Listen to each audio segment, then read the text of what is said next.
जिन्ना जो है जैसे ही कोई स्टेटमेंट आता था कांग्रेस के खिलाफ, सीधा जो है नेहरू चिट्ठी लिखते थे। क्यों लिख रहे हो भैया? कि मैं स्टाम्प मोहर हो जाता हूं जब मैं जाता हूं कमेटी में। अयोध्या जो है मंदिर इतना बढ़िया बन गया, 500 साल की गुलामी खत्म हुई।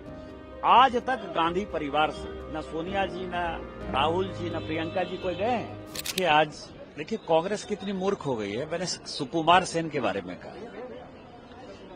अब आप समझिए कि 1953 में एक एग्रीमेंट हुआ गवर्नर जनरल का। उस वक्त सूडान के जो चीफ इलेक्शन कमिश्नर बनाए जाते उनको गवर्नर बोला गया। एक एग्रीमेंट है, आज मैं अभी ट्वीट करने वाला हूं।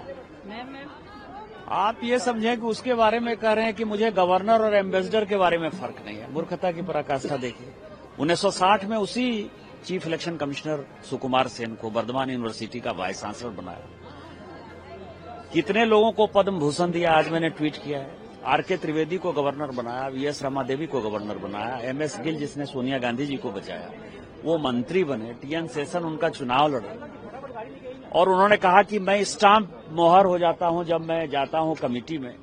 2010 में चीफ विजिलेंस कमिश्नर की नियुक्ति हुई। आप लोगों के जानकारी के लिए, थॉमस जिसके ऊपर की पामोलिन घोटाले का जो है बड़ा आरोप था, उस आरोपी को जो है Sushma Swaraj ji leader of the opposition थी, उन्होंने विरोध दर्ज किया ऑन पेपर कि ये करप्ट आदमी है, इसको भ्रष्टाचार का मुखिया कैसे बनाओगे, सीबीसी का मुखिया ने कैसे बनाओगे। उसको इग्नोर कर दिया, बुलडोज कर दिया। सुप्रीम कोर्ट में केस चला, सुप्रीम कोर्ट ने उसको हटाया। तो आप ये समझिए, उसी तरह से मैं आपको बताऊं कि एक सीबीआई के डायरेक्टर थे, उन्होंने बहुत जो है 2G में इन लोगों को पैसा कमवाया, उसको यूपीएससी का मेंबर बनाना चाहते थे। और सुषमा जी ने उस पेपर पर लिखा कि he is the most corrupt CBI director I have ever seen.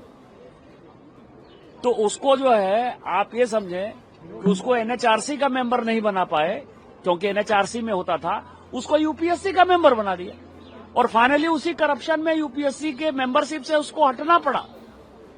अभी भी वो जिंदा है। ये कांग्रेस है भैया, ये चोरों की सरदार है, चोरों की पोटली है। इसलिए राहुल गांधी को कोई सीरियसली नहीं लेता, मुझे भी नहीं लगता कि कभी सीरियसली लेना चाहिए।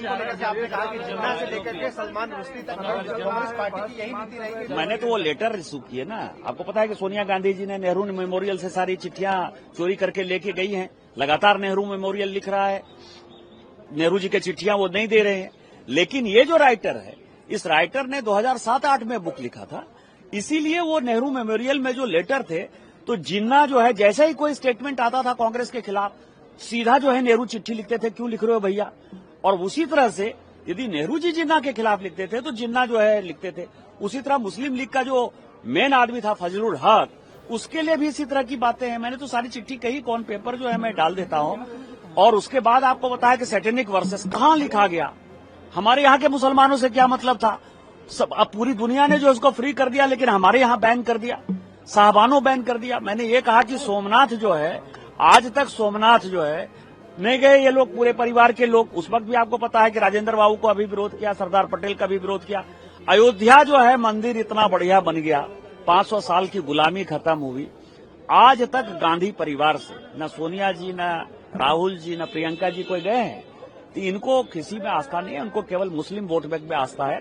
और एसआईआर का जो विरोध है बंगाल में, जो मैंने बताया, चाहे मालदा हो, मुर्शिदाबाद हो, दिनाजपुर हो, चाहे 24 परगना हो, चाहे मेदिनीपुर हो, चाहे कोलकाता हो, जिस तरह से मुस्लिम पॉपुलेशन बढ़ा है, वो 1907 से लेकर 1947 तक जो भारत की स्थिति थी, जिसमें कांग्रेस मुस्लिम परस्त राजनीति कर रही थी, आज भी वही कर रही है। और एसआईआर और ईवीएम का विरोध इसी कारण से होगा। प्रभातखबर.com, विश्वास वही, रफ्तार नहीं।